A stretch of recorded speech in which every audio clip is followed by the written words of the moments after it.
Depuis plusieurs années, la ville de Limoges reçoit des artisans du Burkina Faso pendant la semaine des solidarités internationales.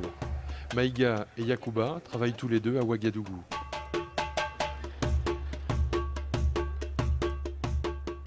Trois mois après un séjour à Limoges, Maïga est au travail dans son atelier, dans un quartier excentré de la capitale, au bout du goudron. Maïga, là on est en plein dans ton atelier. Ouais. Comment s'est organisé le travail?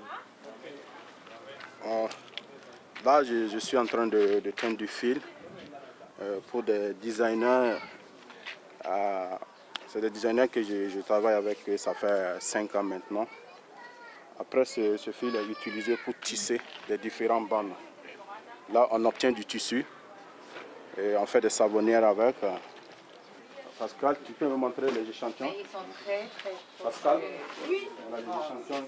Oui, chef. C'est France ici.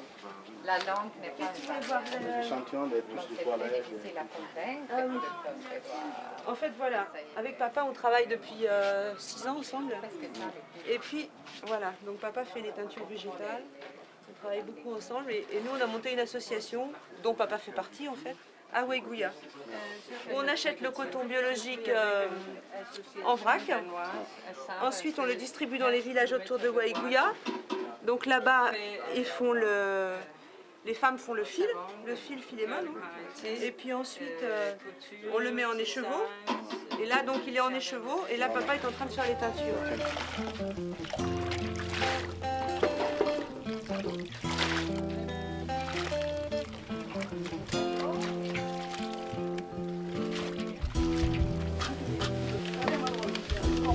Bon, le bogolan d'originaire, ça vient du Mali. Voilà. Mais le Burkina aussi, on connaît pas mal. Il y a la Côte d'Ivoire aussi. Voilà, c'est 3 pays, en tout cas, le bogolan, on connaît le bogolan. Et à l'origine, ce sont les chasseurs qui ont créé les sachets d'oiseaux. Parce que les sachets, ils sont habillés en tenue traditionnelle. Et cette tenue est teinte à base de pigments naturels. Tout est là, tout ce qu'on teint, tout est fait à base de pigments naturels. C'est une décoction pour faire la teinture, mais il faut passer par là d'abord. Ça, là, nous ici, on ne peut pas obtenir le bogolan, il faut forcément passer par là.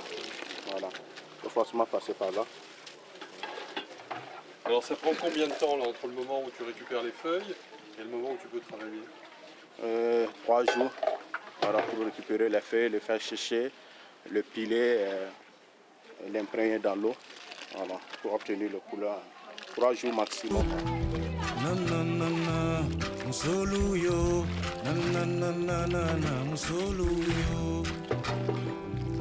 Ça, vous avez l'acacia nilotica.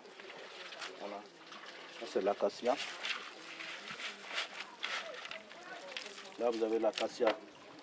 Là, on fait dans les gammes de gris bleu, gris clair et dans les gammes de beige. Vous avez vu les fils qui sont étalés là juste à côté. Au milieu, là, c'est de l'acacia. Voilà, là, vous avez le sorgho rouge.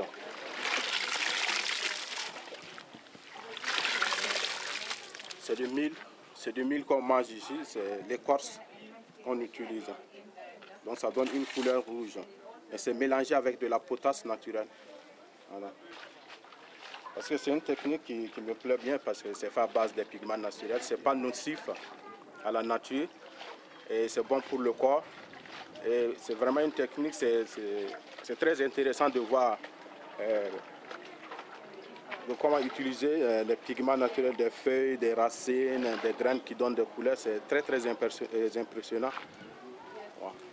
Donc c'est ça même qui m'a motivé. C'est en train de prendre de l'ampleur. Il y a beaucoup d'artisans qui se convertissent en biologique. Voilà. Il y a beaucoup d'artisans qui travaillent avec des produits chimiques. Il y a pas mal en tout cas qui sont en train de se convertir en biologique. Tous les dessins noirs qu'on voit sur le bogolan, c'est fait à base de cette argile. C'est de l'argile qu'on récupère dans les rizières.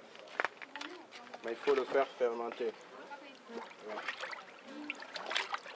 Voilà. Une fois qu'on finit de teindre le tissu dans le jus d'anozosus, après on fait le dessin avec de l'argile. Donc l'anozosus et l'argile, il y a un contact tout de suite qui se fait. Et là, tu as des dessins noirs à la fin.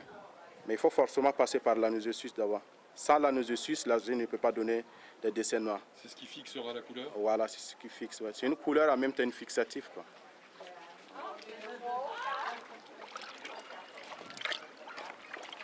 De son contact avec les écoliers de Limoges, Maïga Bourgana a imaginé une suite à donner, proposer des animations dans les écoles burkinabées. Du coton biologique.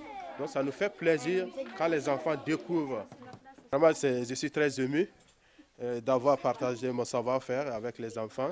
Je m'amuse bien. Et ça me fait plaisir de voir des enfants qui travaillent avec des pigments naturels.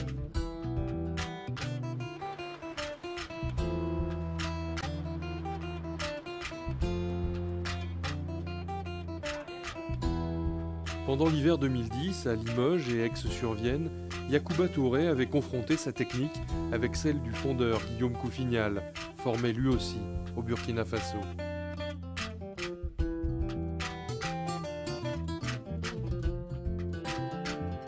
Mon rencontre avec Guillaume Coufignal, vraiment, l'essentiel c'était de pouvoir faire la fonte à Limoges.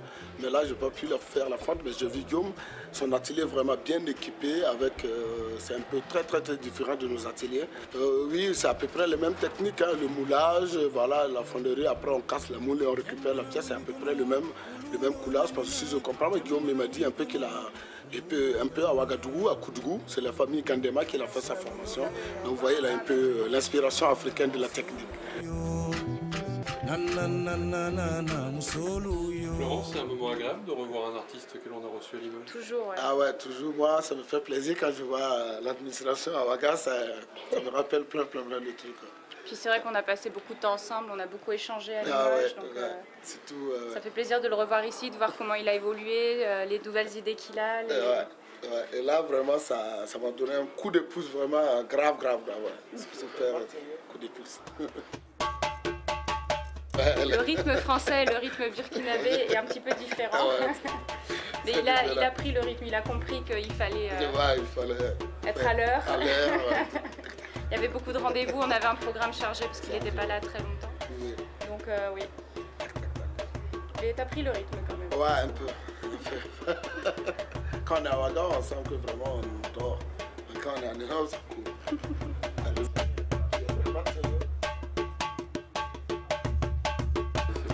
Bon, là, c'est un chaîne de tournage que j'ai fait en bronze. Voilà. Là, c'est le travelling. Et là, c'est la prise de son. À quelle occasion ça? Et à l'occasion du FESPACO que je présente, comme c'est un festival de cinéma, voilà, de Ouagadougou, j'ai fait ça pour présenter un peu. Voilà, surtout en Afrique, c'est les guerres, Donc là, c'est les soldats c'est le retour des réfugiés de guerre. Donc les soldats qui ramènent des blessés, les gens du village qui les accueillent. Ils sont très contents, c'est la fin en fait. Je vous dis, à l'heure où je suis, Limoges a été une porte. Une grande porte pour moi et je ne peux pas finir de remercier l'administration des services internationaux, des relations internationales de Limoges, parce que vraiment, actuellement, ils m'ont ouvert une grande porte, une grande pour moi, parce qu'après Limoges, je suis allé à Concarneau, en Bretagne, que j'ai fait un expo aussi, mais la base, vraiment, c'est la porte de sortie, c'est Limoges.